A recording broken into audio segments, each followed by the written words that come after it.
ComicCast, issue 145, brought to you by Dwayne's World Comics and Games, 457 East Sullivan Street in Kingsport, Tennessee. They carry comic books, graphic novels, statues, toys, gaming, merchandise. Hey, somebody mute their freaking YouTube.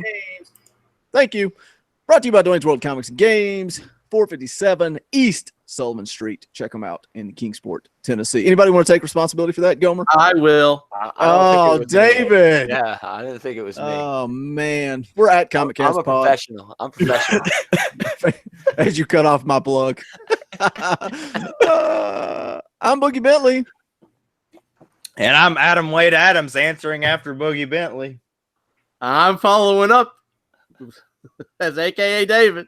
This is Gaumer. I don't have anything witty. Do you want me to just change the intro, Adam? I'll gladly do it for you. What did I say? I don't know. I just stated what was happening. It was a statement. Why are you attacking me? Why are you being? Because I don't like you. Change is good. Because I don't like you. That's why. Oh my god! You're my least favorite. Oh, good. And I still messed up, but I'm still not the least favorite. That's pretty good. Yeah. You're not the least favorite, David. You just think I don't like you. Oh, I know you don't like me. And then you call my comic shop and try to add crap to my pull list. Yeah. Oh, we got a few in the live chat already. Bryant Rockwell says AEW. Man.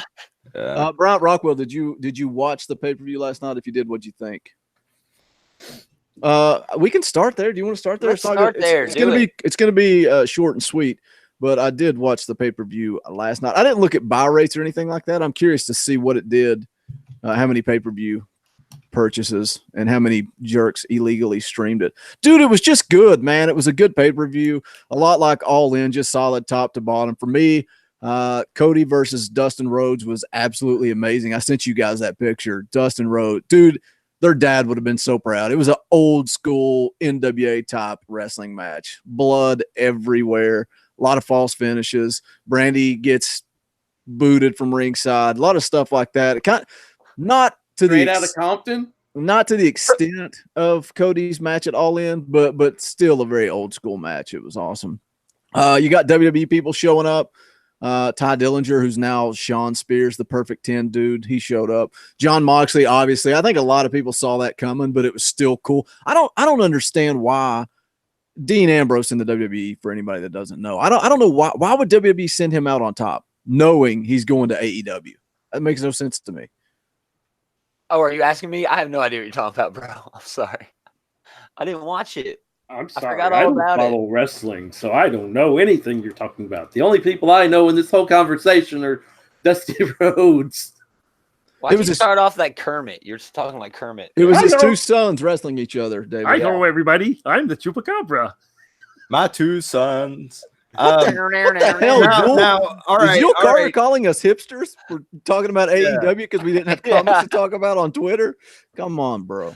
Dude, we don't do that WWE Starbucks. We go to the hip coffee shop down the street. Does it make me a hipster? Funny hours? Oh my gosh! I've been following these guys since they were wrestling in freaking bingo halls. I drove 3.5 hours to see the Young Bucks live. I hope it's not hipsters because I don't know. Competition just makes it better. You need a very thin, twirly mustache. Hopefully, they jeans that are way too tight. Growing. But what about the rest of the show? All I've heard you talk about is the main event. That wasn't the main event. Cody and Dustin Rhodes wasn't the main event. Jericho and Omega, which that kind of we talked about it a little bit. All the stuff with Pac not wanting to do business. I think all that was a legitimate shoot. Everything that Dave Meltzer reported was that Pac was supposed to win the title at Double or Nothing, and then he was supposed to drop it down the line, I think to Kenny Omega, maybe. So Pac didn't want to do business, so he left. So Adam Page showed up in the Battle Royal. He won that, so he gets a title shot at the first ever champion. But the main event was Jericho and Omega, and I was shocked that Jericho went over. Jericho won that match. But then they set up that's when John Moxley showed up. He jumped Omega. So they're going to set up John Moxley versus Kenny Omega, which will be amazing. And then Jericho. Was surprise, or was everyone expecting him? It wasn't a surprise to me. I mean, I just assumed that that's where he was going because for his contract to end right at the time of the pay-per-view, And like I said, WWE sent him out on top, man. I kept when he said he wasn't re-signing, I thought he would just either disappear from TV or get jobbed out on TV. And they kept doing this Shield reunion stuff that made it a big deal. So I don't know. Your Carter says the crowd was full of hipsters. I didn't notice that. The crowd was hot, man. They were on fire all night. Were they all wearing their now what is the hat that hipsters wear? Man buns. No, the little cap. The jeans that are way too tight that certain parts of your anatomy need a password. Tight jeans. Were they all in the crowd doing this? Is that what hipsters do? That is. It's like West Side Story, man. Yeah. When you're a jet to the end. Are we gonna start talking about musicals? We could do ComicCast the musical. I think my only question is this now some actual legit competition for WWE? Because I think WWE needs it. Yeah. I don't think until WWE like gobbles them up like everybody else. Yeah, right. I'm sure that's the goal. I don't think.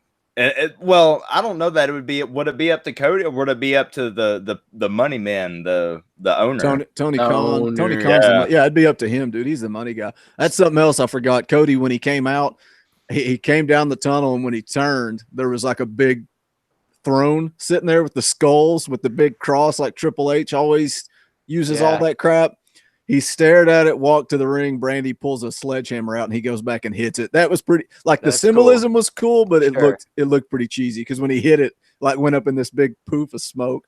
But I don't. This is basically all in too, right? That's all this is because they announced it before AEW, so you knew this was coming. Sure. The test is can you promote and run weekly TV and keep people's interest? I'm not taking away from what they did at All In or what they did at Double or Nothing. It's a lot easier to put on one wrestling show and everybody enjoy it than it is to keep weekly. It's like a comic book, man. Yeah, you got to keep people interested week to week. They're on TNT. Do they also have online? Is it going to be streamed? Well, I wondered about that because the pre-show was supposed to be on YouTube, and I went to YouTube right at 7, and it was not coming on. When somebody's supposed to live stream, if they show up late, it says 7 p.m. and then it's like 7:05. It just keeps changing the time by 5 minutes. And I was like, all right, this is not happening. So I turned on the pay-per-view channel and it was blacked out. And then it finally came on. So they had a little bit of difficulty getting it started, but once they got rolling, it was good production. Cool. Looks like Matt. I'm looking at Twitter and Matt Stryker just posted a picture of Rob Van Dam talking about stuff. Is Rob Van Dam part of that? No, Rob Van Dam's in Impact. Yeah. But it was cool, man, because people in the WWE were tweeting out last night praising this show. And Big E said something like, super proud of everybody at blank. Hope they have a great night at blank. And just he wouldn't say AEW. Yeah. Bailey tweeted out something like just extremely happy for everybody in professional wrestling right now. It's good. It's like you guys said, competition is only going to make it better. Yeah. I don't know about Vince, but I don't think Triple H minds. It doesn't sound like anyone left and hurt the storyline. Like, remember back in the Monday Night Wars when someone would leave and then what was that? Rick Rude, who showed up on both shows on the same night and stuff. Kind of like the cutthroat mentality. I really don't see any of that going on. Well, because of all that stuff in the Attitude Era, the contracts are different. You can't do that. You can't. It was just completely random that Dean Ambrose's contract ended right in time where he could make the appearance. No, that's not to say they can't eventually do a work where they're putting themselves up against WWE, mentioning the other brands and trying to build that same sort of fervor that fueled the Monday Night Wars. But I just don't think it's going to happen. I think it can, but listen, I'm obsessed with wrestling. I watch way too much wrestling. There were some guys that I didn't even know on the pay-per-view last night. Mm-hmm. And they did some crazy stuff, but why did I like Cody versus Dustin? Because it was emotional. There was a story that pulled you in. I love high flying athletic wrestling. You gotta have storytelling, or it's not going to work. That's going to be they're putting the right guys in place. You know, they got Billy Gunn down there. They've got Dean Malenko. I saw just recently that he's an agent there. So they're doing it right, man. They're doing it right, but we'll see what happens. Cool. Man Bear Pig is asking if we're talking about the Batman stuff yet, so we can get into that. Let's do it. You want me to do it? Yeah, take it away. Tom King. I guess last week it was rumored that Tom King was going to leave Batman around issue 85. He was scheduled to go 100 issues plus, possibly, but he is going to end with issue 85. That will be the City of Bane arc. And then there'll be a new creative team on Batman, which I think is the most exciting news out of this whole thing. But King and Clay Mann are going to do a book called Batman Catwoman, which will be a 12-issue maxi series, continuing his run in Batman in a different series. So that has to make you wonder. Oh, Jesus. It has to make you wonder. Sorry. Yeah, David's sick this week. It has to make you wonder how all this went down.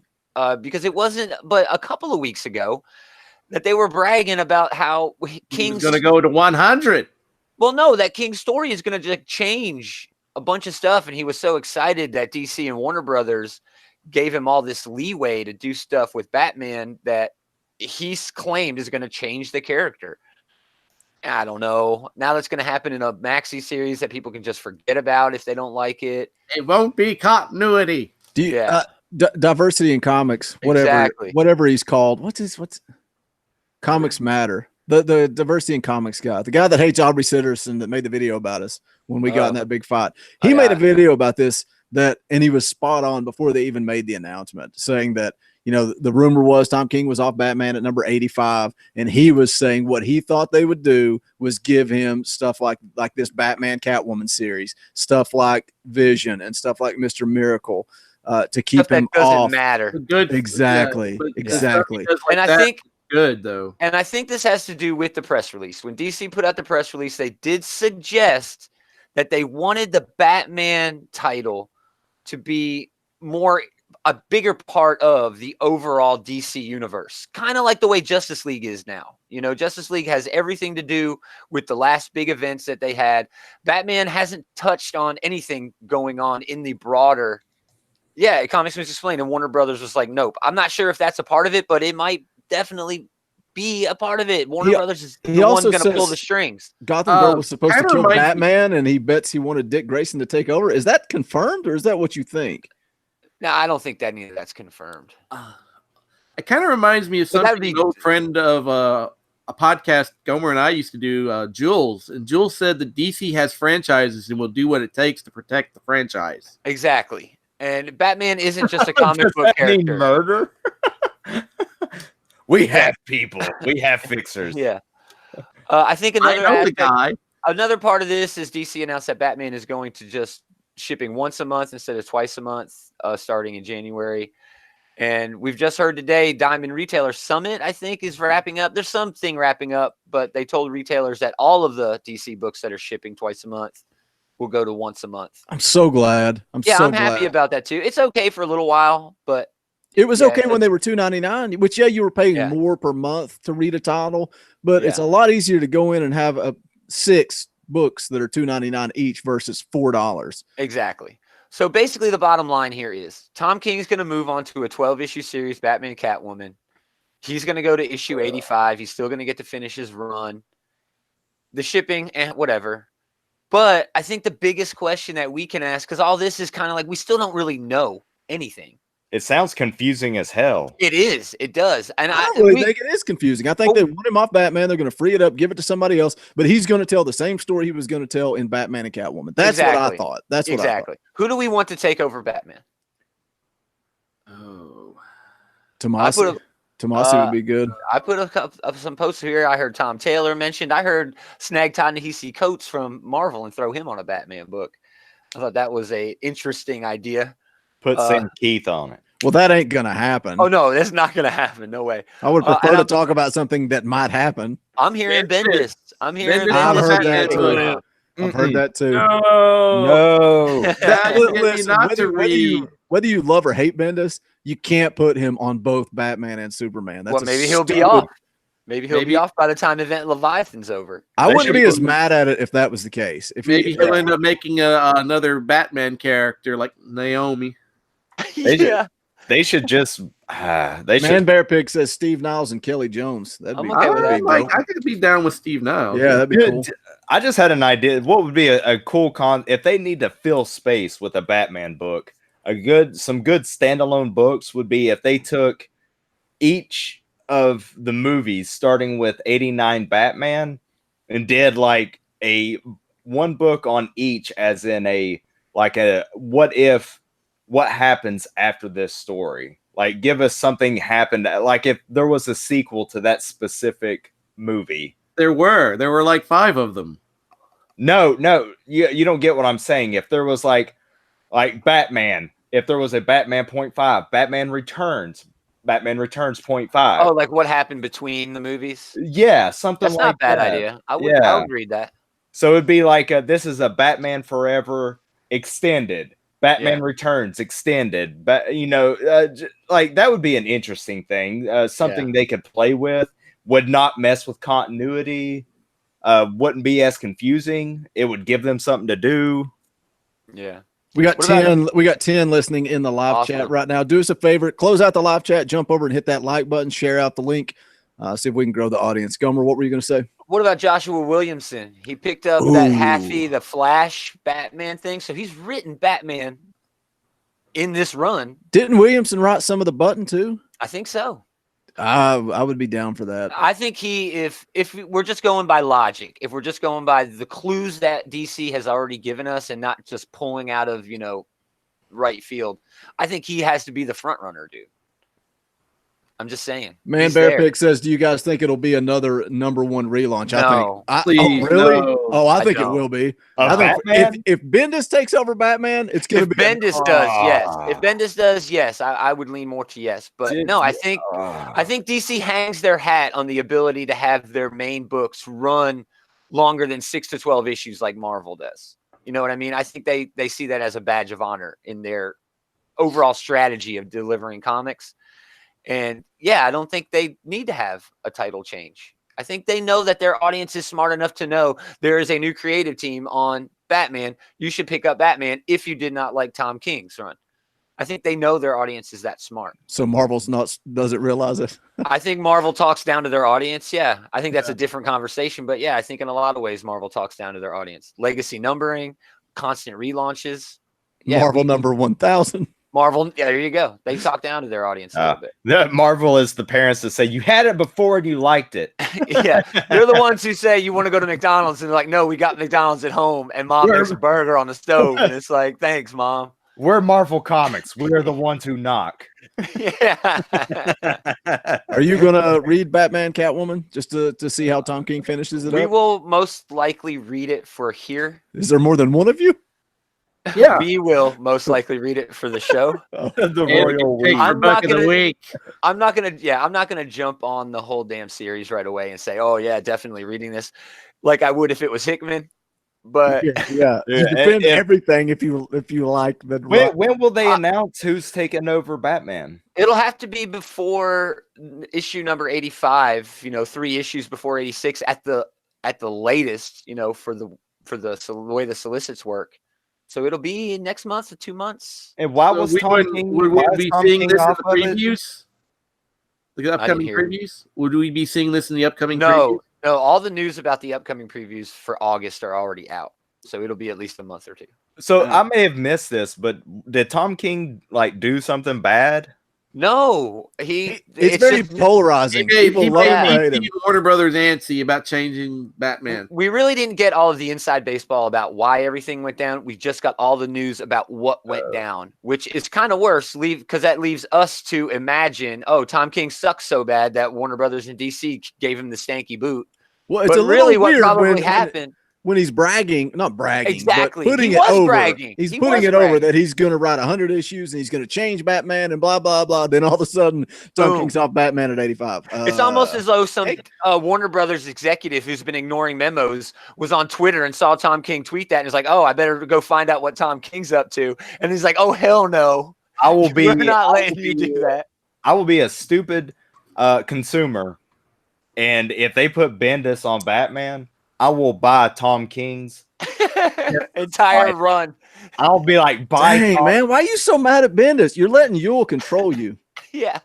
Bendis is he's overrated. He is the U2 of comics. I get it that you don't like him, but you rip his Superman run. And how many issues did you read? One? You should read his New Avengers, dude. This was great. I'll stick with his all of that. I'll stick with his pre-Marvel. Hey, you liked his Invincible Iron Man. Yeah, it was good. But Powers, you like Powers. You hit that was pre-Marvel. You hit the nail on the head. It was at Marvel. He was was it? Right now. Oh, well, it might have been a little bit of both. I know it was Icon. Is that Icon was part of Marvel. Icon was that's right. Imprint. The imprint. Yeah. And what was it other than Icon? It was I think it was on his own indie print, maybe. Oh. Like those are, I think, worth a lot more, but I don't know. Yeah. The Powers was Image, but was it Image originally and then it jumped over to Icon? I know it was something like that, but yeah, and that's when Fonzie jumped the sharks. That's when Fonzie jumped the sharks. I was waiting to see if Adam could get back on track. He was about to make a point, and you. Oh no! Well, I mean, I don't know. You like you're talking about the Riri Iron Man? Yeah. Yeah, but it was the whole dynamic between her and the AI. Tony Stark that I liked. It was that dynamic, and I feel like he hasn't touched on that since. He's kept trying to redo that Riri magic with Naomi.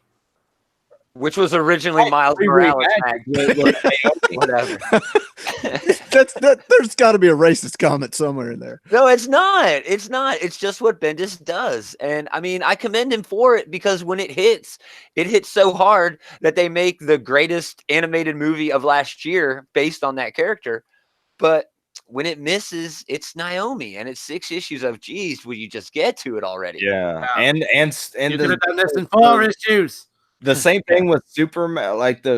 I was expecting something huge with Superman, and it was. I felt like he's just started dragging those feet. I think that's the biggest problem is that he drags his feet, and it's like I told you guys when you're making fun of me for picking up Superman 4 through 11 this week because I had such a light week. It's not that it's not good; it's just that it's so slow. So I wanted to see how it reads collected. It probably reads 100 times better. DC should still Al Ewing and see what kind of Superman Al can do. No, because then he won't be writing Hulk. Immortal Hulk, yeah. I think exactly. I think he's contractually whatever for Marvel. Obligated. Yeah, it's not obligated. Like he's whatever. It's just he probably has a no compete clause. No, I mean like exclusive. That's the word. He's exclusive. There you go. To Marvel. Thanks, Book. Man, yeah, but if he was to leave, I'm sure he has like on his own. I'm sure he has a no compete clause. Well, I'm sure when his contract runs out at Marvel that he could go anywhere he wants. And yeah, I bet DC would give him whatever book he wanted. Man, after him writing Hulk, I don't know who I'd want. Maybe a Swamp Thing, dude. Yeah, do the monster stuff with Immortal Hulk. Oh my goodness, take Swamp Thing hard because that Swamp Thing trailer it makes me want to get DC Universe for a weekend, dude. Dude, what did you think about Scott Snyder in DC doing that trailer? Did they do it for Last Night on Earth? I think that's what they did it for. Yeah. I think they should do more stuff like that. If it's different, you put that out there where a casual fan sees it. I think you're going to sell more comics. Mm-hmm. Casual. I think so too, especially with a character like Batman.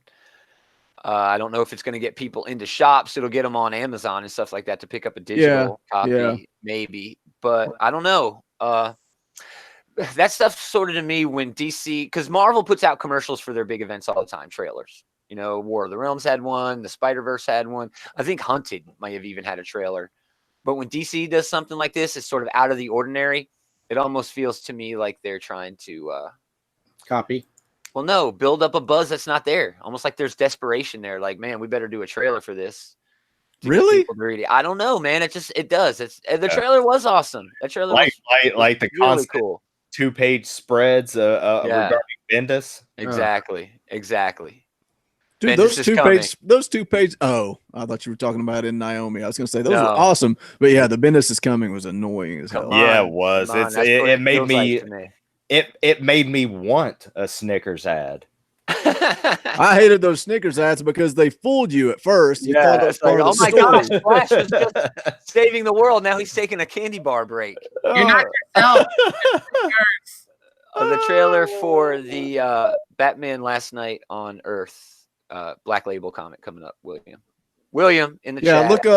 Just look up. I think DC tweeted it out, or I think it's on Scott Snyder's YouTube channel. It's on our Geekery. Rad. Oh, sorry. Well, that's okay. It's all right. You got a guy that does that. Yeah, I got a guy that does that. William, he's in the chat. He does a lot of that for me. Got a guy. Okay. Yeah. So clearly he didn't put that trailer up. No, he did not do that. Anything else? What else we got? I don't know, man. I don't know. I mentioned it before, but I'll just do it. Quick mention. I highly recommend if you haven't been watching any of Agents of S.H.I.E.L.D. this last season, check out the latest episode if you can. I know it's on Hulu. I think it's episode 3, but it was just so entertaining. Had everything in it: action, comedy, a little bit of drama. It was just fun, interesting.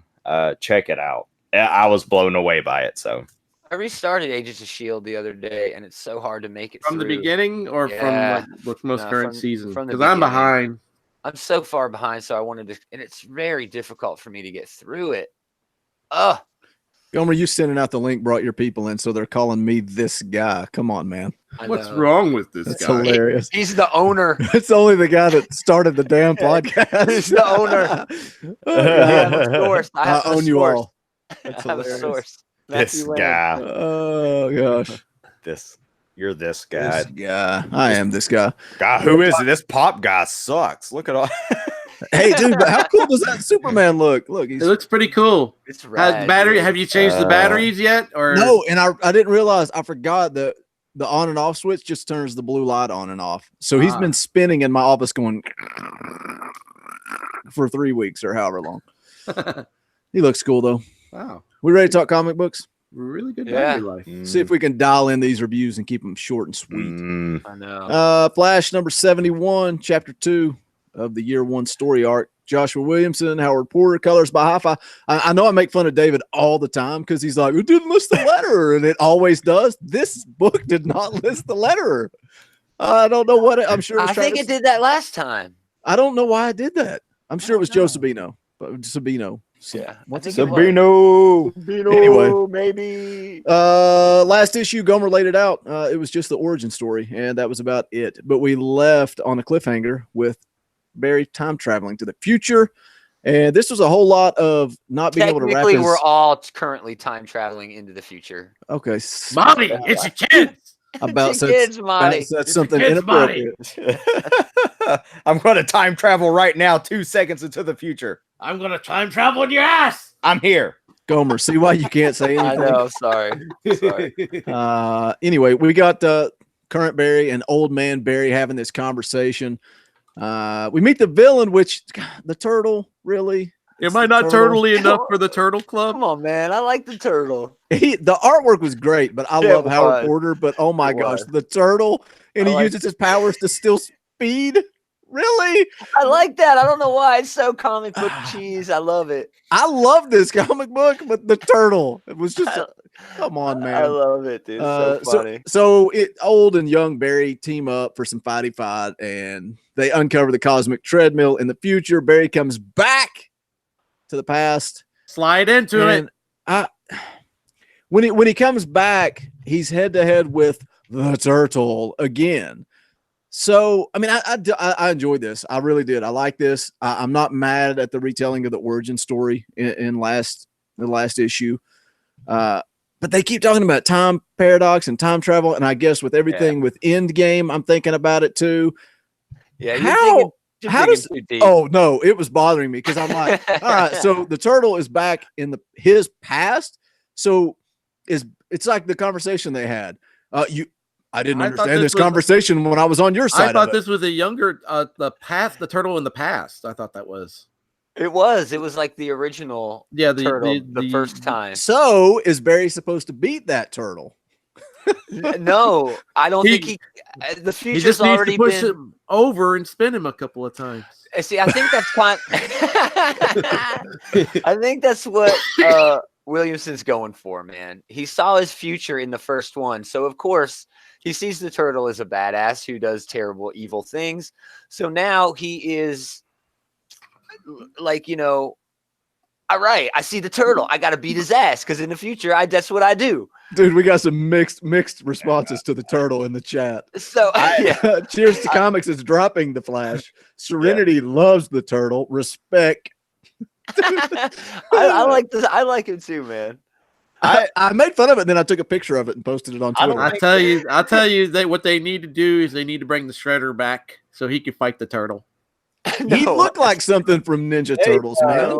I don't think the turtle could handle the speed. He would go so fast it would traumatize him to the. That's his whole thing. He stopped stuff from going fast. But it would traumatize him to the point of he's like the anti-Juggernaut. Damn it, you killed my punchline. Oh man, sorry. But this was better than the last issue. Still good, but not great. The art's freaking wonderful. I love the art. Dude, the art is good. Yeah, he should be on the art all the time.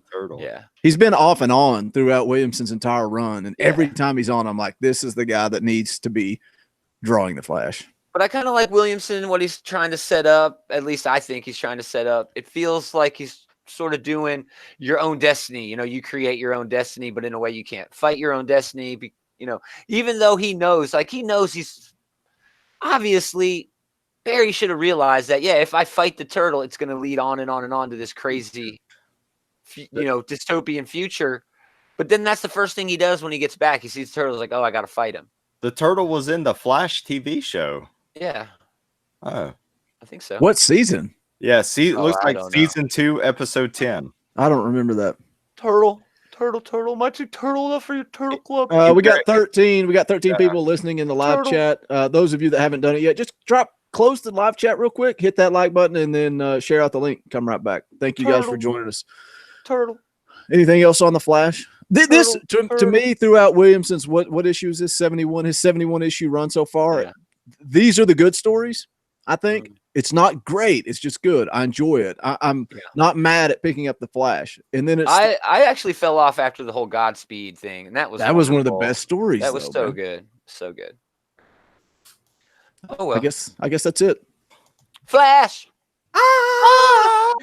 Turtle. It's almost like Pavlovian, a bunch of nerds. You just yell out "Flash," and they do that. Well, we're going to talk about more Ninja Turtle references, I'm sure, right now. Yay! I'm not. Adam, that's your cue, bro. Yeah, come on, pick it up. My cue. I'm gonna drop. He's on Google looking. He's on IMDb in Flash season 2, episode 4. The turtle was played by. Well, too bad. I'm sorry I had to do your research. Oh no. My research? Jack. I thought we were reviewing comic books, not talking about TV shows. He was in a motion comic. I wanted to a motion comic. You wanted to watch that during the podcast. Adam made that joke about the art book earlier for a book of the week. He would love it. Oh, I don't have to read anything. Yeah. Just sit on the can. Read the pictures. Yeah. Oh, I'm sorry. One of the greatest comics out there, the G.I. Joe Silent issue, number 21 with Snake Eyes. It's not a story. All right. If the Street Fighter Summer Special actually has a story, I will apologize. But it does they get you? Never mind. All right. So it's radically rearranged Ronin Ragdolls, number 1, written by Kevin Eastman, David Avallone, art by Kevin Eastman, Troy Little, and Tommy Varga. and I didn't find a letterer, but I'm sure it's one of them. What the heck, man? 2 for 2. No guys. respect. What do you mean no respect? You find a freaking letter. Oh, you didn't get this book, so No, I'm telling you, it's disrespectful to not put the letterer in the book, you jerk.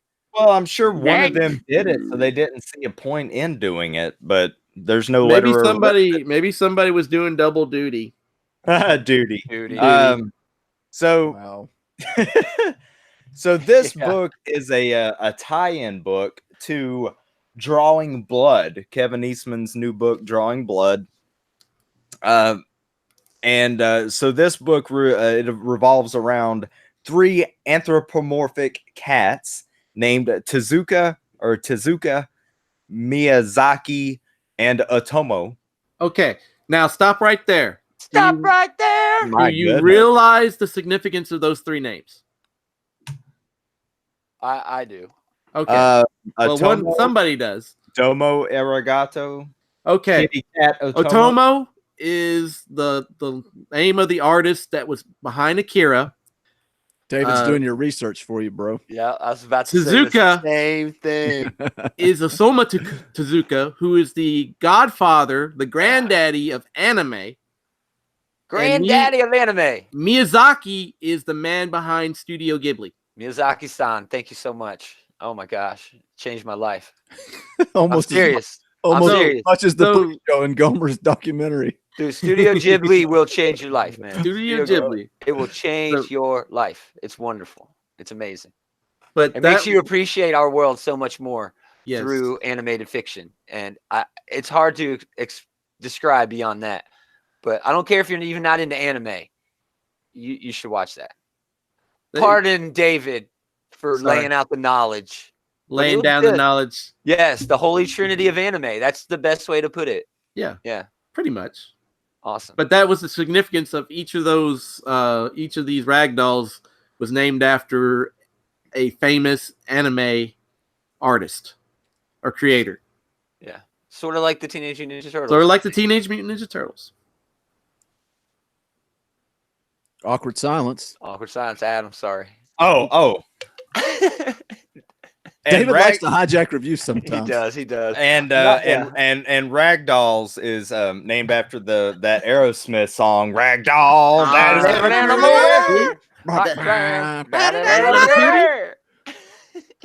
There you go. I don't know.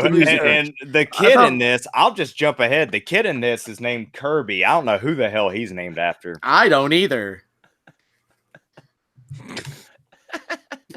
He's not an animator. So anyway, the holy trinity of anime escape the lab that they were created in when it was attacked. They are then taken in by the owners, to the husband-wife owners of a sushi restaurant when they save them from like street thug attackers, and they become their adoptive parents. Later, the adoptive father is murdered by the shredder, if you will, of this world, named Overdog, and his minions. The dog pound. and they're out looking for revenge. That got me. So they save Kirby, the young boy, from some other attack. There's just a lot of attacking going on in this city. They save him, and they end up telling him their origin story via haiku. And after that, they what? 575 haiku. Oh yeah. Yeah, 575. I learned that from a song. What the heck is going on? Is this over? Is this real life? So after they tell their origin story, is this just the fantasy? They're ambushed by Overdog and his minions, but they get the overhand and defeat Overdog, or do they? This book is this book. I'm a dude dressed up as a dude, pretending to be another dude. This comic is dressed up as a comic, pretending to be another comic. This comic is the comic created by the main person in this book. So essentially, it is a comic from within a comic. Yeah, it's like Black Freighter in Watchmen. Yeah, but exactly. Really. Great, great, but not really. Good analogy. But it's but it was still a fun book. I mean, it was, and I think I've seen other people say it, is that they could have easily phoned this in. Yeah. But they didn't. It's actually an enjoyable story that stands on its own, could easily go to another issue, tell a story. I want to read more. It was, and the interesting thing is it all stemmed from, I think, a Kickstarter, in that this book, Drawing Blood, was the Kickstarter, and they said if they raised enough money, they would create this book. Yeah. And that happened. So you got this interesting scenario now where you have this book about a creator named last name Bookman or Books, I think. Yeah, they call him Book, who created this book. So you get to read the comic that this character in this other comic created. So it's pretty fun. No, did you I know Boogie didn't, but Gaumer, David, Matt. did no, I didn't. But since you want to, I mean, you want wow. David Gaumer, did you pick up both of them? Yes. Actually, Gaumer requested that book be put in my pull box. Yeah. After I learned of the connection. Yes. But I want to say right here, right now, thank you for doing that, Gaumer. I really like that Drawing Blood. That's no problem at all. You just owe me. I know. Something. It's something. You want to discuss a recommendation. We'll figure it out. Yeah. Off air. But you all really loved the Drawing Blood comic. I liked everything. Blood was very good. I liked everything about all this. Speaking of the R4 book, #1, everything that was promised, it pulled through on. Miyazaki speaking in haiku was most excellent when she's telling the story. I dug everything about this, and you're right. They could have just phoned it in because Drawing Blood was the book that they were actually doing. And yeah, they did this as an extra, and man, it worked. It was great. I loved everything about it. Drawing Blood, I thought, was actually a little bit better, but it made me appreciate. I think Drawing Blood was the better pick. Actually, but it made me appreciate the Ragdolls book even more because of the unique tie-in. What a great marketing idea! Everything about this worked for me, in and outside of it actually being a comic book. So, dude, how crazy would it be if they made like a live action show or movie or something about Drawing Blood? I think they could do both. But they had an animated movie included. They should kickstart that. I don't know if you could do a live action Drawing Blood. It's going to cost a lot of money, but I would like to see an animated either of them, and then maybe going back and forth and even getting a little bit more meta where real life impacts the story and vice versa. There's a lot of potential here too, man. All around, this was just a really, really fun sort of. What was that? I really like the nods to the original Ninja Turtle series. Have you ever read the original Ninja Turtle series? Yes. Or books from the original Ninja Turtle series? Sure. There are panels in this book that remind me of that. Yeah, them jumping off the building in very early on, maybe the second or third page was exactly from the second or third page of that first TMNT book. Yeah. Very well done. Just it's almost like a comic book reader's sort of book. You know what I mean? You have to be into a lot of things, not just TMNT, but comics history and stuff like that. Yeah, because my first impression of the book before I read it, I kind of thought that it was basically like poking fun at the TMNT imitators that did come after the Ninja Turtles hit big. Literally, there were comics like radioactive enhanced samurai hamsters and stuff like that. Yeah, 3D. I believe one of those was in 3D. Nice. They should do that more often. They should. Yeah, Marvel does it and charges you $8 for the cutting edge technology of 3D lenticular covers. Freaking that was more than that, dude. Freaking like Marvel. Red and blue, old school. Cool. Great book. Awesome. Yeah. Better with another book. Yeah. Look good. Great. Come on, Boogie. Keep it on the rails, bro. Clue Candlestick, number 1. This is me. The writing, art, and the letters. Oh, wow. All by Dash Shaw.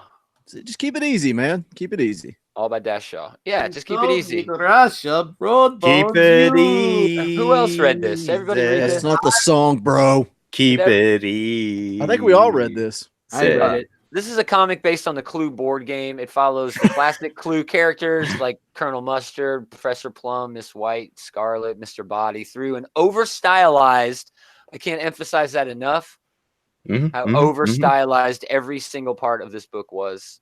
The art is very unique and it's just weird. Everything's just kind of surreal. I'm not a fan of books like this, but it's kind of hard to forget. You know what I mean? Because it's so weird and different. It kind of feels like there's a story here, but it's tough to follow, man. The art, yeah, the art really detracted from the story. Well, the art, I think that's his point. He's trying to detract from the story. He's trying to make you have an emotional reaction to the art in, like, what the hell is going on? It's cryptic. It's too much. I mean, like they're like at the dinner table, like, you know, ice shit. Yeah. Tap well, finger. yeah, that's to me is Plum like picking up on everything that's going on. Like in the first couple of pages, he's in bed and there's a whistle, and the whistle sort of goes through this weird maze to music, and that's what he's saying. You know, the whistling outside turns into music. And I don't know. I understand what Shaw is going for. All right. And for what Shaw is going for in this issue, he nailed it. It's weird. It's cryptic. It's very surreal. And it's just really artsy, you know, and it's like into itself. And there's definitely a place for that in comics. It's just not something I like to get into. Maybe I'm just not that smart. You know, maybe I'm smart enough to realize that it's not for me. Yeah, dude, Comics Misexplained. Clue the movie was good. Yeah, I'd rather watch the movie. Give me a motion comic. The first Clue comic book that IDW did. Oh, I don't know if it was the first. The last one wasn't that bad. This was not. It wasn't. I didn't like. I'm like you. It's like, it took a different approach. Yeah, yeah. But I'm like, can you piece all this stuff together and maybe solve the mystery? Is that the point? Because I'm too lazy to do that. I don't care. I didn't like this. Not even that I'm lazy. It's almost like Escape Room. You ever done Escape Room? No, I'm too investigative reporter. Why do I want to lock myself in a room and see if I can get out? You know what? I can get out by not going in. Half the shit in Escape Room is like a red herring. You have to ignore it and look for the thing that you actually have to find. And you're right. I don't have the time to go through this book and figure out exactly what I'm supposed to pay attention to and what I'm supposed to ignore to figure out a mystery that I'm not really that worried about. I didn't like the overload. Not even the stuff you're talking about. Just the artwork in general, I thought was bland. It has its own unique style, and I can appreciate an artist who wants to give a reader a unique experience, and I can appreciate a reader who wants a unique experience. That's definitely what this is. But maybe it's just a bit too unique and surreal and artsy for me to truly appreciate.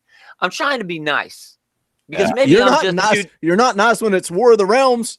Well, that's different, dude. I know what I'm getting with War of the Realms. I'm getting an action superhero comic. I don't know if that's exactly what I'm getting here is a mystery comic. It's not traditional. I know that, but I don't know enough. Boogie, maybe that's me. You as a fan of Black Hammer 45, you would be able I knew that was going to come up. Yeah. I knew that was going to come up. Matt Kent's awesome, though. This isn't. Yeah, that's true. And there's less distractions in Black Hammer 45. Thanks, David. David's always got my back. I'm now I don't like Comics Misexplained said, I would prefer to watch the movie. Well, no kidding. Surprise. But with this comic, like Gaumer said, where he's like, I know what he was trying to do. I know what he was trying to do, and I like it. I like that where they kind of not only does the artist give or whoever give you the panel, they're dissecting it, showing you things. Like in books where they show you cross sections of bases or show you maps or work things out. I like that stuff. He's defending his GoBots. Is what I would just rather play the game Clue than have to read the next issue of this book. That might be why I liked GoBots. But what this kind of reminded me of was the Robert Downey Jr. Sherlock Holmes movies, when he would do scenes and it would like do diagrams and stuff of what he's going to do. He would like lay out the plan exactly outside of real time in slow motion almost. I would think that your ADD would not take you out of this book so fast. I would think so too, but the way he's explaining it, I can see why his AD&D helped him to like it more. AD&D? How many D's you got? Advanced Dungeons and Dragons here? Yeah. Thaco. Roll for initiative. Attention deficit dragons, baby.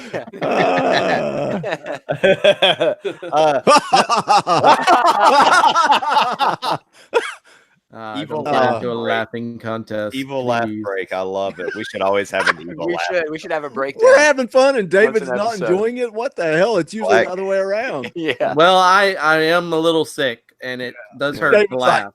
He's like, it hurts to laugh. That's what this has become. This serious podcast is a joke to you. And the chat has turned into a Black Hammer love fest. It has. Oh yeah, I want the Black Hammer omnibus. Yeah, they're doing that. I'm gonna end up buying it all again because I want. They're doing that encyclopedia too, man. I can't wait for the Black Hammer Justice League crossover. Yeah. Oh, dude, me too. That's gonna be dope. That's gonna be the shit. And the art in Black Hammer 45 is so choppy. I think so chopped up. I should call it Black Hamburger. Hey, that gave me some stomach problems. Oh, hold on. I got my own laugh track, baby. My own laugh track, baby. You need it. Why are you talking about the gymnastics? You sound like White Mike, dude. Is that who you're trying to sound like? No, this is how. This is how you are. Boogie Bentley, where you been? Where you been, Paul? Where you been, Boogie? Inside jokes that nobody understands. I love it. Ghost Tree. Let's talk about Ghost Tree number 2. Ghost Tree number 2. Let me get my notes. Bring them up. All right, Ghost Tree number 2. Bobby Curnow is doing the writing duties. We got Simon Gain on art. Ian Herring with Becca Kinsey on colors, and Chris Mowry on letters. Thanks, Chris. Good job, Thank you, Chris. You did an excellent job. You got recognized. Perhaps this had one of the best openings in a comic book I've seen in a while, where the ghost of a samurai warrior was explaining how he was killed by somebody that he considered to be his brother, and it turns out, like, it starts off with a close-up on the guy's face, and as it pulls back, you realize the ghost is holding his head. Dun dun dun. Dun dun dun. One of the best openings. Interesting opening. Our hero, I guess we'll call him that, Brant. What? He hasn't done anything heroic. He hasn't. He hasn't done a damn thing. He is the ghost whisperer in a sense. Essentially, I guess. He like talks. He's like listening to him and kind of giving him advice about how to pass on. While the spirit of Grandpa's like, maybe I should get involved somehow, and kind of give him some tips because he kind of does. Grandpa's giving him tips about how to handle the ghost and that ghost shouldn't linger too long because it seems to attract demons. And lo and behold, a demon shows up, and it kind of looks like a cross between a dragon and a centipede. You know that bug guy from the first Men in Black movie? Everyone does. Okay, but it reminds me of that. Yeah. But Brant is kind of just talking to these ghosts, and Grandpa's giving him some helpful advice. And we meet the creepy guy with the mask. Turns out to be his name is Zero, and it turns out he's the guardian of the forest, and his mask confuses the demons to make them go away. Now, do you know why Zero is such an important name? Tell me why. He's named after the dog from Nightmare Before Christmas. That's but right. Go ahead. He nailed it. Nailed it. I thought it had something to do with like the Japanese zeros, but hey. Do you think they gave that reveal too soon? It felt a little too soon to me. Felt anticlimactic. No, I don't feel that was the case because we we were kind of tipped off to this guy in the previous issue. We knew that nothing else happened, so they had to give us something. Dude, there's oh god, why do you hate every book I love? I don't understand. Hate it. I wish he would have been. He was just kind of lurking in that first issue. I wish he was just lurking in the background again this issue, and then you get the reveal maybe at the very end or a teaser, something about it. Well, I think they kind of wanted to establish that he was not a villain or a bad guy necessarily. Maybe, yeah. By establishing the demon that arrives, we helps establish that this grove with this willow is protected by somebody. And while he may not necessarily be a key player in it, it just shows that there is somebody there to at least take care of the demons. So Brant kind of, has, this discussion with his grandpa, and at the end of it, he returns back to his grandmother's place and, kind of is dropping hints about some things, trying to see if anybody else in his family might be able to see ghosts. So, it's apparently he believes that, it's an inherited trait, and he ponders if his father might have had it, but his father died before they could have that discussion, I suppose. And the girl at the end of the previous issue shows up, Amari. Yeah. And she kind of, apparently her and Brant had a relationship while he was in Japan. When Brant left, he kept in contact with her, but she didn't keep in contact with him because apparently she died of a heart attack. See, that is compelling to me. That was the most compelling part to me because even in that conversation that they have, it's suggested that it's the ghosts who have some sort of hang up. And that's why the ghosts haven't moved on. Yeah. But I don't think that's the case anymore. I think it's Homeboy who's got the hang ups. And that's the reason these ghosts haven't what? Because I called him Homeboy. I don't remember his name. Homeboy's got the hang ups. But that's the compelling part for me. I don't think they're getting there as fast as they should. If that's where they're going, that makes for a much better story, in my opinion. I agree, but I think they wasted a lot of time in this issue with the stories from the ghosts. Like the samurai thing looked cool, but it's like really they really only had like a brief interaction with the samurai ghost, the melty guy, and then Grandpa's talking to another guy who's interested in noodles. Yeah. And then the demon Grandpa talks to Brant, and the demon shows up, and we figure out what the spooky guy in the mask is for. And then isn't this a 4-issue miniseries? I think so. They're wasting time, man. Yeah, they're completely bendicing this thing. Yeah. I don't think that's the case. I kind of think that they're pushing the story along at a reasonable pace. That's fair. Don't get me wrong. I love this book. I like it. I dig it too. Despite what I said earlier, for what it is, it's really good. But again, I just don't feel like it's gone much of anywhere. The whole ghost talkie thing is a very compelling story dealing with our ghosts, and I'm sure it'll get there eventually. I think Brant is a natural talent for it. Apparently, yeah, he apparently took to it very well. I just think there's something else there. There's something bigger that we're not being. They kind of hint at something bigger because apparently Zero is deteriorating, and I guess when he's gone and there's no protector, the demon will come, and I guess the demon will feast on the ghost. Yeah. So I think we're getting there. Adam, did you read it? Said 4 issues, man. Yeah, Melty Ghost was cool. I don't know. I went through it and just did not care, to be honest. I don't know why, because I normally like ghost stuff like that. Infidel and things like that. Sure. But I don't know, just something about this I just don't care. I wanted more of the Melty Ghost. I thought the Melty Ghost was cool. Yeah. Well, they might get to that, but I mean, it's just kind of I think the story kind of establishes a couple of things. I was like, I don't care about the big worm cockroach up in the tree or whatever. Yeah. I want more Melty Ghost. Give me more Melty Ghost. I keep saying Melty Ghost. Melty face. Yeah. That's it. Ghost Trade number 2. Any Ghost more Trade comments? number 2. I guess that's it. Nope. We got 10 in the live chat. If you have not done so, close out that live chat. Jump over, smash the like button, share out Why the has it got to be smashed? Why don't you caress it gently? Hey, do whatever you want with that. I know your little tight like button. You're so tight. Why you got that tension? It's between you and the like button. Just whatever you want with it. Just make sure it lights up. Use your thumb and index finger and caress it lightly. I just feel so much pressure being oh my god. That was a huge exhale I heard. that exhale was like very telling. Oh wow. David's dying again. His plague is back. Rotobones. I laughed. Let's talk about the Rotobones. Rotobones #1, 2 college co-ed freshmen. Rotobones, you hitchhike across the country. What the heck? Rich Duick, Alex Cormack on the art, and Justin Birch did the letters. Thanks, Justin. We've mentioned him on a book within the last couple of weeks, I think. The Birch.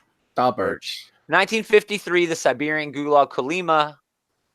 Roman Morozov is there for slander against Stalin. He's working as a cook, and he's busted giving food to a domovik, which is like a protective gnome sort of thing from Russian fairy tales. It protects your family and stuff. It's kind of cool, but it turns out it's some sort of weird monster. And Roman and a group of inmates escape into like the snowy mountains for freedom. But we're still not really sure if this domovik is actually a monster that may be pushing Roman to cannibalism, perhaps down the road. At least that was my take. As this group of escapees runs out of food, or is it just a figment of Roman's imagination as he slowly goes insane from his prisoner ordeal? Basically that's it in this first issue. Dude, this was cool. I had a lot of fun with this. It may be like sort of a slower build than I'm used to, but it eventually got there. It brought in some things that I didn't think meant a damn thing at all to what was going on in the story. Like but Russian mafia in the prison. Yeah. I'm not sure how that worked into everything that eventually happened in this issue. And they could come back to it. But man, it was drawn freaking amazingly well. It was beautiful. Snow scenes, it was all gritty but beautiful. Just a great fit for the story. They had some wonderful 9-panel pages. Yeah, I'm a sucker for 9-panel pages. All this was based on accurate history too. Yes. Back in the 30s, 40s. Yes, I looked that up. It's in my notes that this may have actually. Well, that was definitely an actual Siberian gulag. Inspired by actual events. There. But yeah, awesome. I thought this was great too, but I agree with what you said. Maybe it felt like a slow burn. And again, it's a 4-issue miniseries. Exactly. You don't have a lot of time to waste. I liked it. I love the artwork. This is like right up my alley. It's not World War II, but it feels World War II-esque. I guess probably because of the time frame, right? It's Cold War kind of stuff, yeah. But oh man, I liked it. 4 issues isn't enough, man. There's so much they could do with this. Yeah, I agree. And it's like I don't want to crap on it, because I had a great time reading it. But it's almost, if I'm looking at everything outside of the comic itself, I have to crap on it a little bit. You compared it to a porno? I did compare it to a porno. It's still a great title for a porno. Rotobones, come on. Yeah, man. I'd watch that. The Bones. Did anyone else read this besides me and Book? I read it. Yeah, I thought you did. I really enjoyed it. It kind of captured a kind of a horror feel to it. The artwork did a very Bernie Wrightson kind of feel. Good. Yeah, I agree. What are you looking for? Praise. What happened there? Oh, yeah, what are you looking for? I wasn't. Pat on the back. Good job bringing up Bernie Wrightson. It was freaking violent. Man, there's some messed up stuff happening in that book that I guess is based on real life. Yeah, that's even worse, man, that it's based on real life. When they're all huddled together, like in that little nook, oh, man, you could feel how cold it was. Yeah, but, very well done art. Yeah, but like books like this, kind of like this historic, even movies about, I don't know, I just can't get into the historical war stuff. There are good ones. What was the one with Brad Pitt and the tank? Boogie, I think that's you know something about that, like Yeah, but now I can't remember. It's Fury. What it is they call this is one of those bullcrap stories that I don't believe myself because it just doesn't seem that way. But I do know for a fact that my grandfather fought in World War II and he was a tank commander, which is what Brad Pitt was in that movie. And the patch that's on the side of his uniform is the exact same. We have that patch. It was my grandfather had the exact same patch. Oh, wow. This is where it gets nuts. I know this for a fact. They call him War Daddy in that movie. That was my grandfather's nickname in World War II was War Daddy. How nuts is that? But yeah, I don't know. My grandfather died when I was like a year old. So he didn't tell me the stories. I would get the stories from my aunt. Well, I think you deserve some money from War Daddy. From War Daddy. Yeah, I'm sure Brad Pitt would just throw it at you too. He probably would not even care. He'd be like, "Here, cool, man." You need to hit him up on Twitter and be like, "Listen, my grandfather was called War Daddy. Whether you like it or not, you owe me a check, bro." But like, I mean, some of that stuff, I don't know. I'm just unless it's like a Quentin Tarantino film or something, I just can't get into like. Well, Saving Private Ryan is brilliant. It's impossible not to get into that movie. It is, but also but not like the historical end of it. Like you're just watching it because it's a good movie. You're not saying, "Oh wow, this really happened," and that's adding to your enjoyment. And it's like, well, with those kind of, it's like nothing good happens in war. So you're just when you get into that, you're just bound for just sad, depressing. It sounds moments. like it's a defense mechanism you have set up to avoid triggering your anxiety. Yeah, what the heck, dude? It's real life heroes. It's when Tarantino did a war movie and it was called Inglourious Basterds. Dude, I loved it. It's great. Yeah, and it's pretty good, pretty fun. But I mean, with Tarantino, you're going to get some outrageous moments, and I know that with Tarantino. But if it wasn't Tarantino, if it was just like just some whatever director, I don't think he would have taken the same route as Tarantino did, and it probably would have come out. It would have come out as probably a more depressing, sad movie. I see what you're saying. Like you have to take care as not to offend with a war movie because again, you're dealing with history. Yeah, but you're right. What Tarantino did, some could see it as offensive.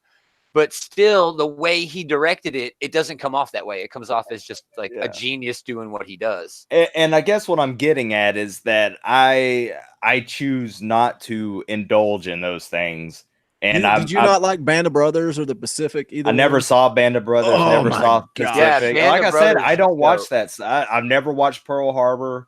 Well, Pearl Harbor is kind of there's some good stuff in it, and there's about 2 hours of bullcrap in it too. Yeah, there's it's and just like Michael a Bay Full Metal blowing up Jacket. stuff again. I will not. I've seen Full Metal Jacket, but I that's don't. A great movie, but I don't make it a point to rewatch it because of it's just a lot of not good things happen. Apocalypse Now. I love the smell of napalm in the morning. No, I prefer no. Oh, I love it. Yeah, I just don't get into even war Forrest stuff. Gump when he's in Vietnam is best part of the movie. It's it really is. Now I do like Forrest Gump, but the war part's just a small part of the entire movie. And it's probably one of the saddest parts of the movie. Yeah. When Bubba's laying there and he says I want to go home. That's like one of the saddest moments of the movie. It's saddest part in any movie, maybe. It's horrible, but that's what is so compelling about the drama of war because it is real. It adds a layer to the emotional attachment we have to the art. That's why if I wrote a movie, it would probably be just Dumb and Dumber 3 or something. It would not be like a serious war movie. I don't know. But as far as this goes, the amount of time they took to show the violence really took me back a bit. Well, life in the gulag too. He didn't get it into it as much as he could have, but the life in the gulag in that book, he really pushes it through. You know, dude waited. He had to be in the end of the line because he didn't work as hard. And it's like, well, how am I supposed to work hard if I'm not eating as much? And him getting beat up or punched in the face just for saying no, it was a joke at a party. And he's like, yes, after you got punched, Yes, I crapped all over Stalin or whatever. It's subtle, but still, to show the life in the gulag. I thought it was very well done. Brutality of Russian rule. There you go. I wish this was our book of the week. It almost came close. What is our book of the week? Jabba. Oh yeah, I wish this was our book of the week too. I thought so. All right, let's get into some random reviews presented by collarandelbowbrand.com. Check them out. Use the promo code ComicCast at checkout to save 10% on all of the latest and greatest professional wrestling merchandise you could possibly want. Tommy Dreamer wore the Living the Dream shirt last night on the AEW pay-per-view. Nice. So shout out to that guy. Free advertising. All I got's one book, so I'll just get it out of the way real quick. War of the Realms, Strike Force, The Land of Giants, Tom Taylor, Jorge Molina, and Adriano de Benedito. I didn't even look at those. Dude, this was a perfect comic book. This was probably the best War of the Realms tie-in that's come out yet. Good action, good humor, but it's crazy. Tom Taylor found a way to make it almost emotional. Not almost, it was emotional. And I'm not going to tell you why, but gosh, it was just probably the best comic book I read all week.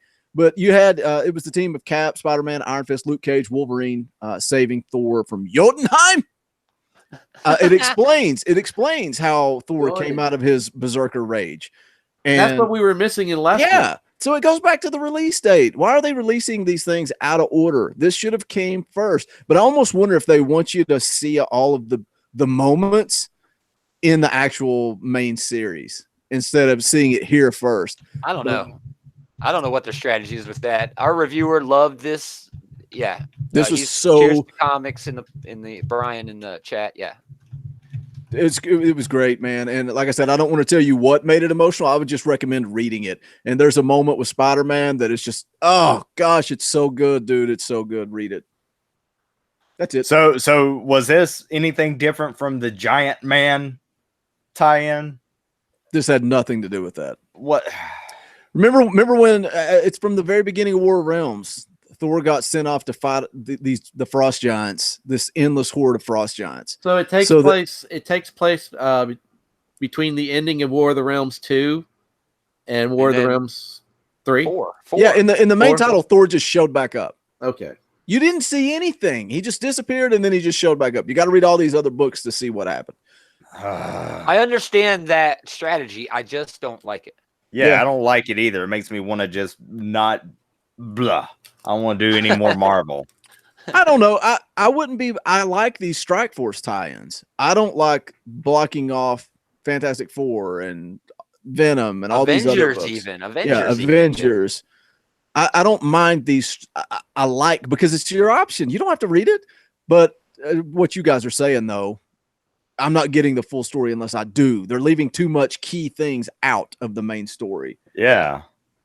I don't like that either. That's the biggest complaint I have about this. My question is when Thor shows up, I mean, did they even mention or have like a footnote in there as to find out where Thor's been? Check out this book. Nope. If you've been reading the main title, you know where Thor's been. It's so stupid. This is going to make a great omnibus, dude. War of the Realms omnibus with everything in there in order. Yeah, if it's in order correctly. Exactly. Then it just proves Boogie's point of waiting for trades. If that's if that's the case, I would trade weight everything. Yeah. I mean, especially this, not just an Image book that has like a 6-issue series or something that has no tie-ins or is easy to follow. But I mean, this specifically, it's like, why even bounce around single issues?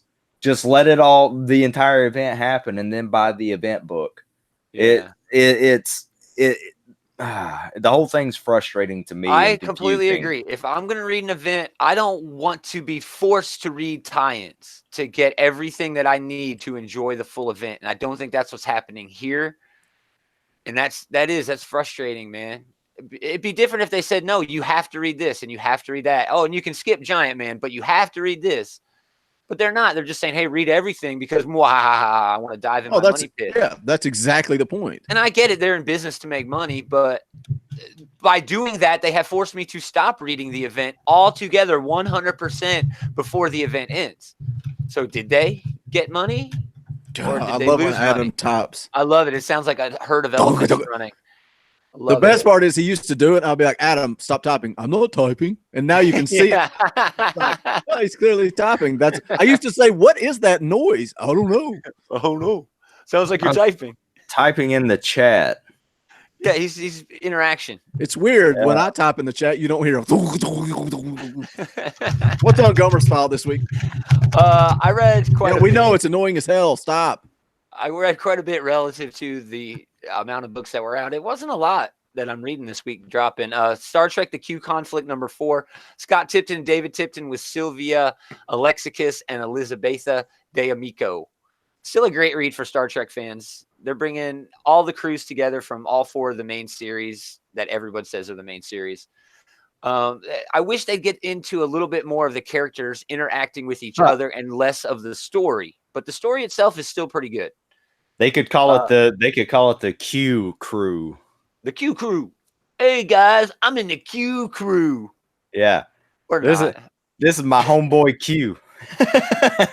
They get the prophets involved in here, and it turns out the prophets are huge badasses, and that's just makes me feel good. I'm a big fan of DS9. Oh, War of the Realms Punisher #2, Jerry Dugan, Marcella Ferreira. It's the only War of the Realms series I'm still reading because, in my opinion, it's the best of the bunch. Just Frank leading some doctors, nurses, and patients through the Lincoln Tunnel from New York to New Jersey, and his only backup is a bunch of criminals. Brutally violent and just a lot of fun. So is this leading to the Kill Crew? Probably, but I'm not sure because I'm not reading anything else from War of the Realms, so I'm not sure if anything else from that is building into it.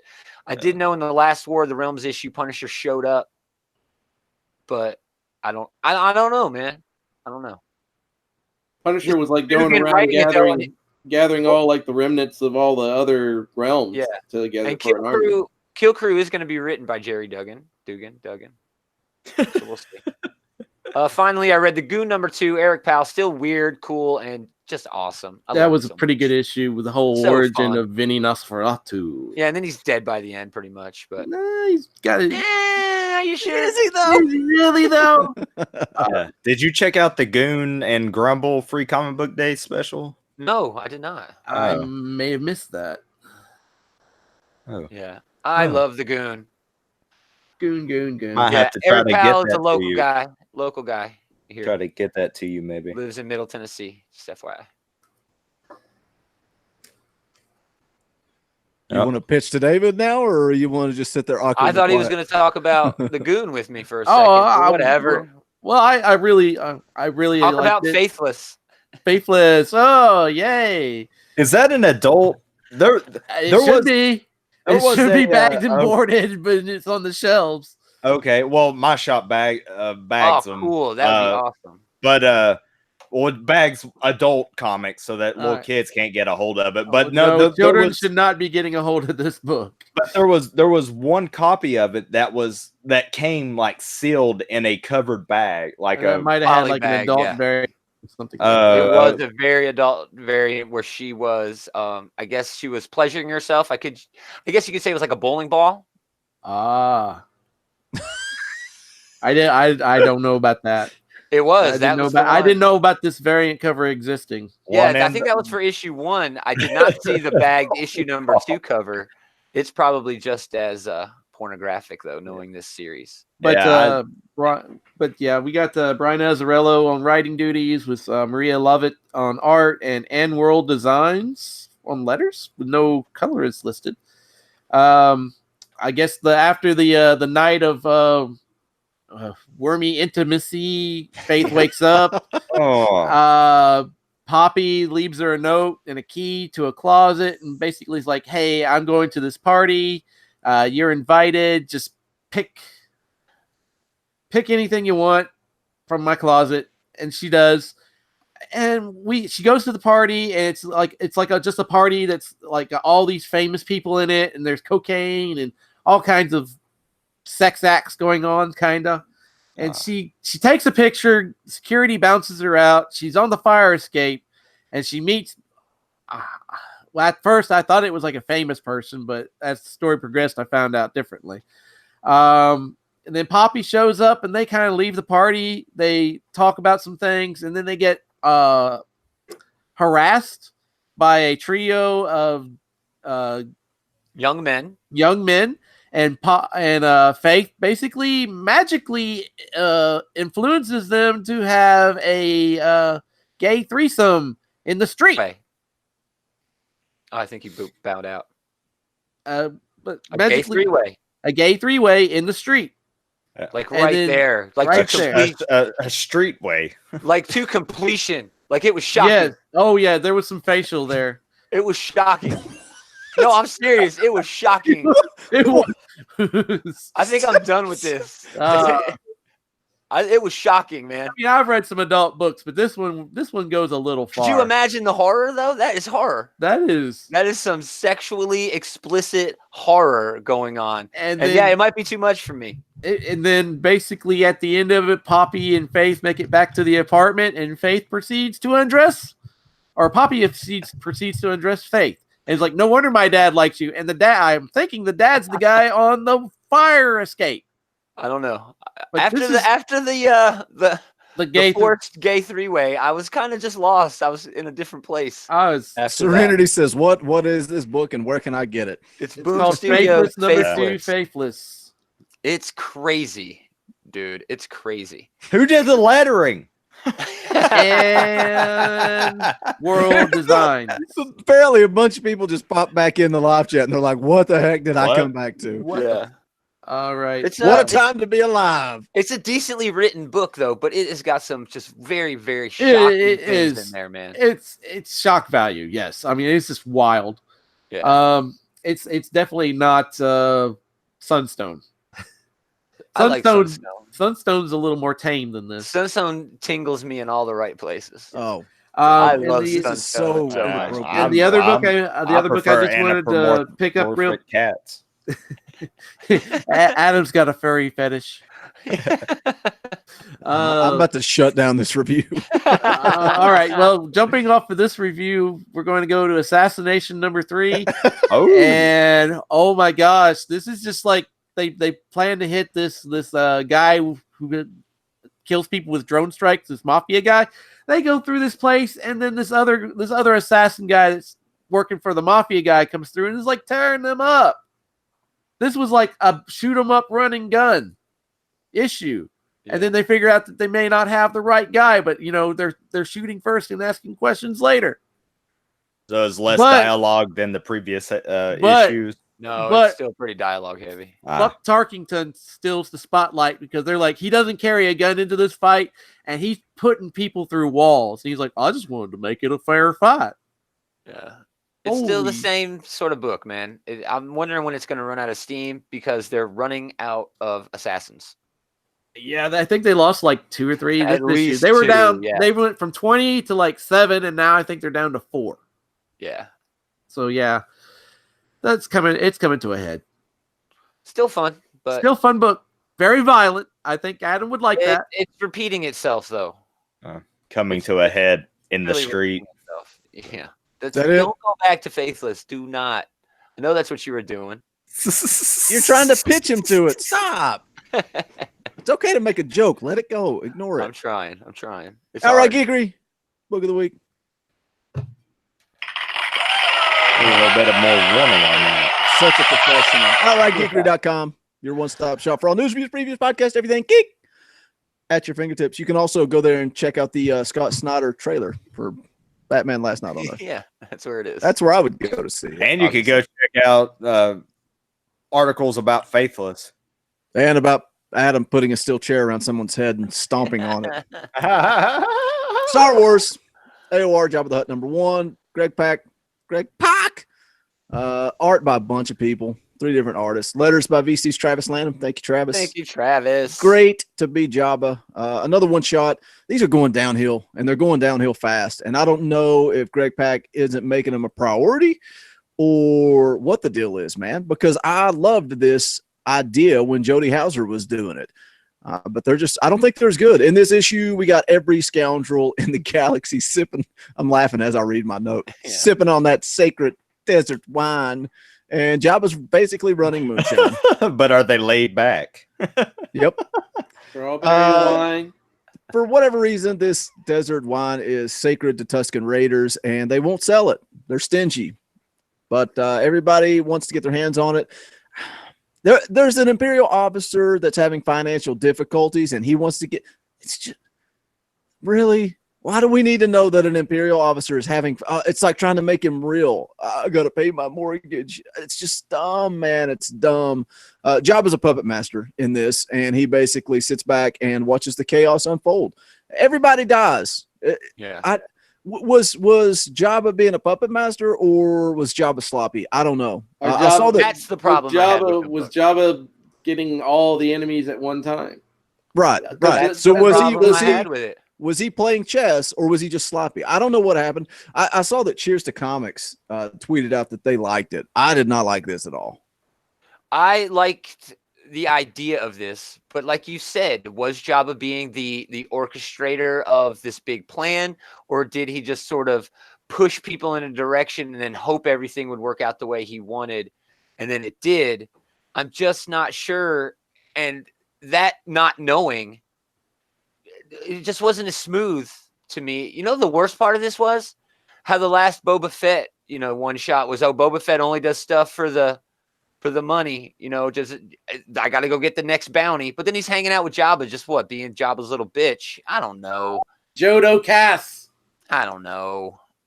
Yeah, Comics Misexplained was asking about Crumb, and like, yeah, he was in there.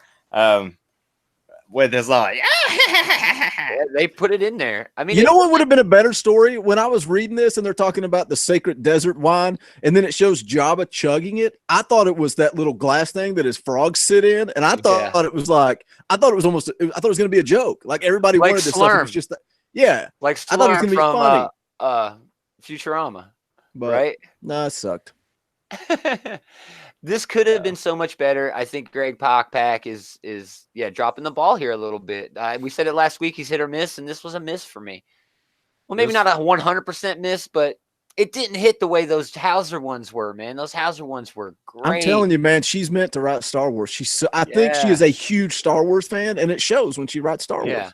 I'm not saying Greg isn't, but she's better. She's better at writing Star Wars. I would say if you were a Jabba the Hutt fan and picked this up, you would be let down. Yeah, I agree. You would be agitated because I'll say, if you're a Jabba the Hutt fan, what is wrong?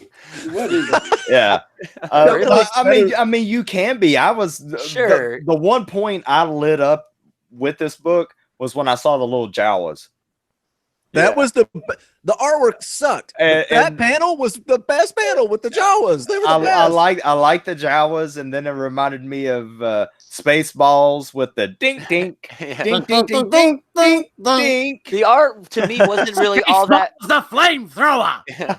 The art to me wasn't really all that bad. It was just three different artists. It was inconsistent. Yeah. Yeah, it is. Now we're finishing each other's sentences. This is bad. Oh, I love it. Our cycles are going to start sinking. Yeah. When you go back and talk about Faithless again? When are y'all going to do clay pottery together? Yeah. With your shirts on. At the time of my life. So I never felt like this before. Boom, dip, boom, boom, boom, boom, dip, boom. I've been waiting on my life. Anybody got anything else to say about this book? Jabba the Hutt? No.